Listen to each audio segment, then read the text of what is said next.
Hello everyone, welcome back to the channel. I hope you are doing absolutely great. For today's video, we will be reviewing Citi Diamond Preferred Credit Card. So whether you should go for this credit card or skip it, this is what we will be taking a look at in this video. As you can see that this is the credit card that we are talking about, and if you get this card, you don't need to pay any annual fee for it. You can see that there are 4.4 ratings for this card and 7,000 plus reviews available.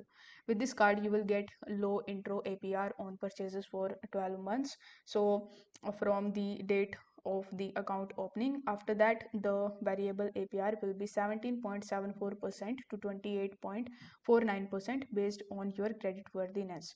So if you want to check more about the benefits, you can just scroll down, and here if you click on the convenience, you will get the 24/7 customer service, a digital wallet, automatic account alerts for protection. So you can click on this option, and here you will get 0% liability on unauthorized charges, and it will also help you to keep your identity safe.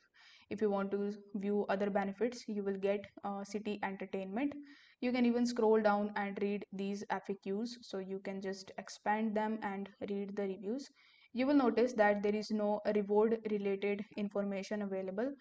So in order to find it out, I went to reddit.com, and as you can see that this person is also saying that it has no reward. It's only good for the balance transfers, not much else to say about it.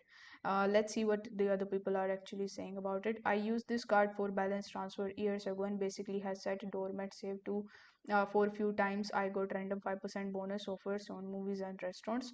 They recently added Citi deals to this that give you $5 or heavily discounted. Remember that this is 1 year ago. So you can just scroll down. You should go for the rewards plus instead of boost your triple C.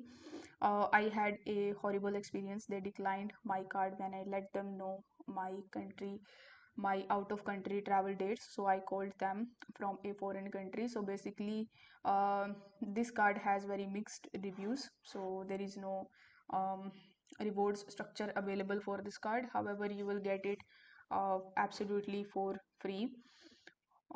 This is true for, I guess, only for 12 months. So if you want to apply for it, you can click over here and you can apply for this card if you want to, but you can only use it for the balance transfers. So if you found this video helpful, don't forget to like the video and subscribe to the channel. I will see you in the next one. Till then, bye.